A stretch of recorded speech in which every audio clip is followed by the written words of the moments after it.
Hi, Year 11. I'm going to go through a body paragraph with you for Jasper Jones and overcoming adversity, and so you're in a position for your upcoming exams.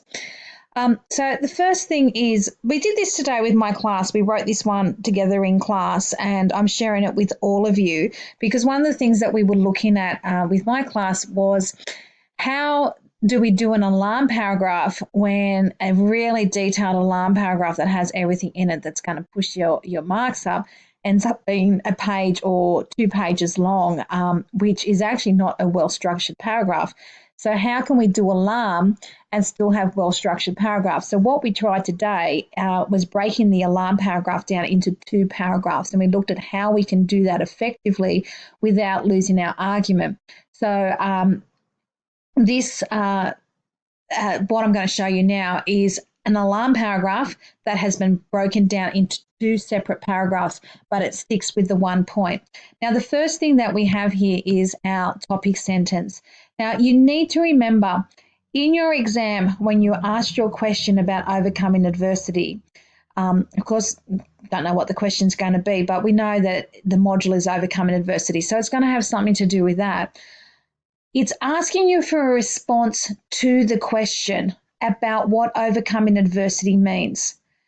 It's not specifically about the text.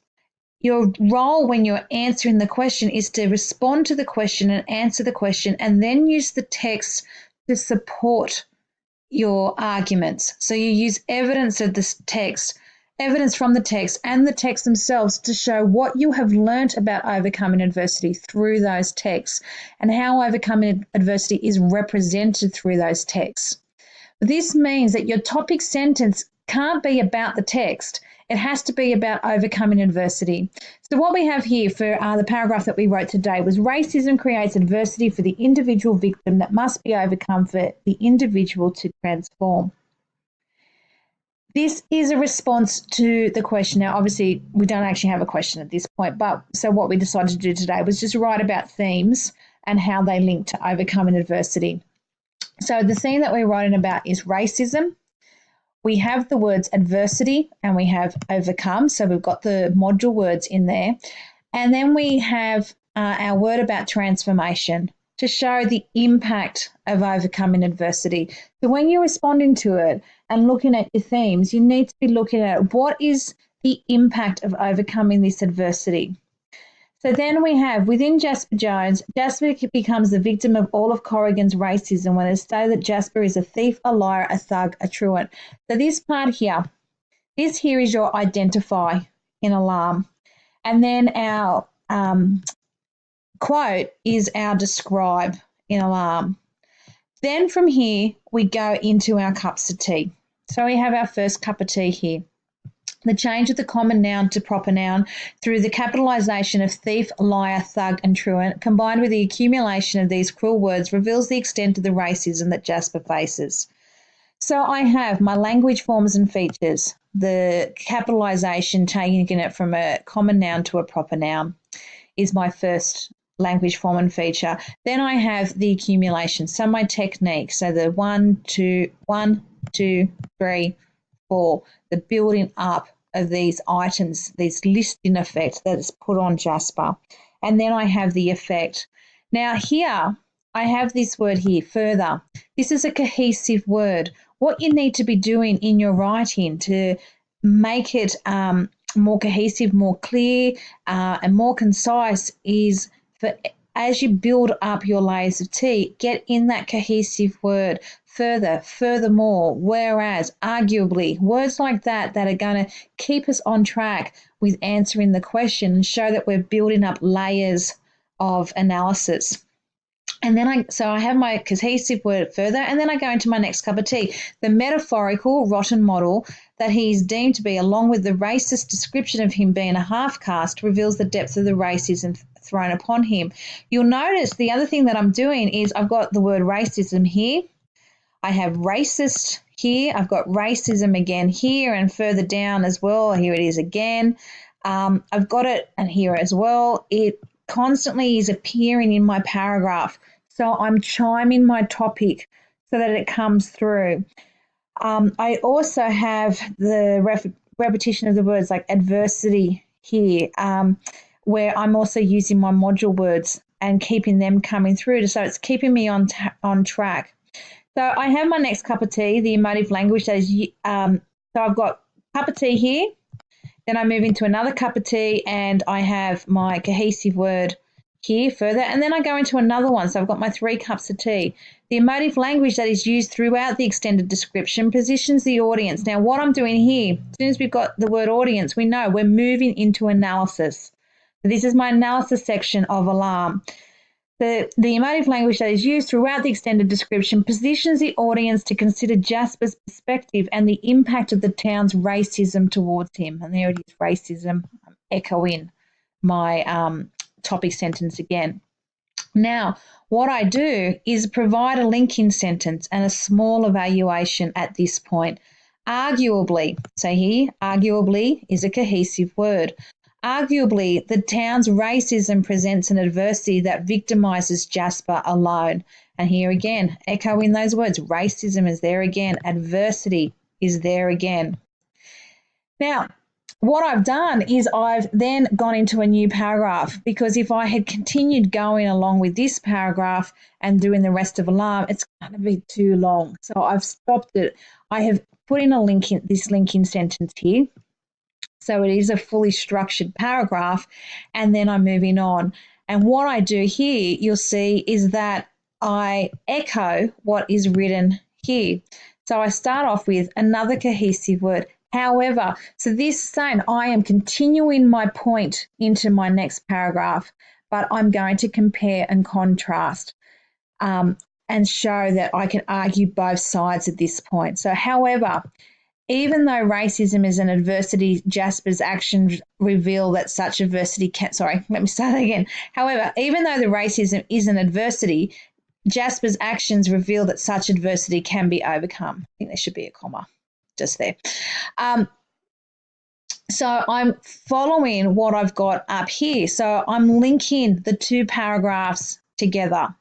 Then I move into, again, I have a subclause for my next sentence to start off with, so I can use cohesion again. So although Jasper knows he is the scapegoat for everything that happens in the town, because he's the thief, the liar, the truant, the thug, Jasper moves from a person who looks like an island castaway to a person who acts firmly and holds people's gaze. So I have my identify and describe again, and then I've thrown in one more cup of tea. The simile from the beginning of the novel is contrasted to high modality in the novel's denouement. Jasper has transformed. Now I'm moving into my interpretation and my critical analysis. The Jasper has transformed. This is my interpretation. And now we move Jasper's transformation and his ability to overcome the adversity of racism. So again, I'm getting those words in. I'm keeping it on track. This is the point that I'm making. And now I move into, because I'm in my critical analysis, I put in my context for the text. So Jasper's transformation and his ability to overcome the adversity of racism reveals Sylvie's own understanding of the transformation of Australia, growing from the racist country of the 1960s to an inclusive multicultural society of today. So Jasper's transformation then is not just an individual transformation, but it's showing us that it's a transformation of a society. And so that's what I've got here in my next sentence. So now I have my evaluation, and it wraps up the 2 paragraphs nicely. So ultimately, so here again, I've got my cohesive word, and it's signposting to the reader that, this is now I'm moving into my evaluation. So ultimately, Sylvie is presenting racism. So there it is again. I'm echoing that word again. Racism as an adversity. There it is again. That must be overcome. So you see, I'm chiming that question the whole way through. So Sylvie is presenting racism as an adversity that must be overcome, not just for individuals to transform, but for society to transform. So I've taken my topic sentence, I've put it into my evaluation sentence at the end here, but I've taken it even further. So it's not just about individuals anymore. I've synthesized and I'm saying this is now about society. So I've broadened it. So my analysis has become quite deep. Then what we would do is now we have to do this for our related text. So I'm using another cohesive word and a linking word. Unfortunately, not all aspects of racism can be overcome, and therefore not all adversities can be overcome. Because the texts teach us that sometimes the adversity is too great. Look at Laura, look at what she does. Because some things that happen to us, we just can't get over. But this is my new topic sentence, and then I elaborate on it. When an adversity is not overcome, an individual is not transformed. In Hoop Dreams. So now I'm saying, okay, I'm talking about my related text. And then you would go through that same process again. Identify, describe, 3 cups of tea, analysis, linking sentence, and then move into another paragraph, another topic sentence, and your cup of tea, interpretation, critical analysis, and evaluation. Can you do that in one paragraph? Yes, you can. By all means, you can. Will it be an extraordinarily long paragraph? Yes, it will be. This is why today in my class we looked at how we can do it over 2 paragraphs. And in all honesty, if you can do 2 paragraphs like that, and then another 2 paragraphs about your related text, as well as your introduction and conclusion, you have a really solid essay. Just with 1 point, with 1 point only. Yes, we try and encourage you to write about more than 1 point, but we also understand you've only got 40 minutes to write the essay in your exam.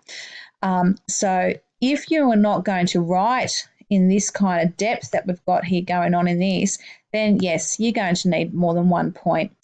So this is just another way of looking at it. So my classes, we played it all different ways that we can write our paragraphs and shape them.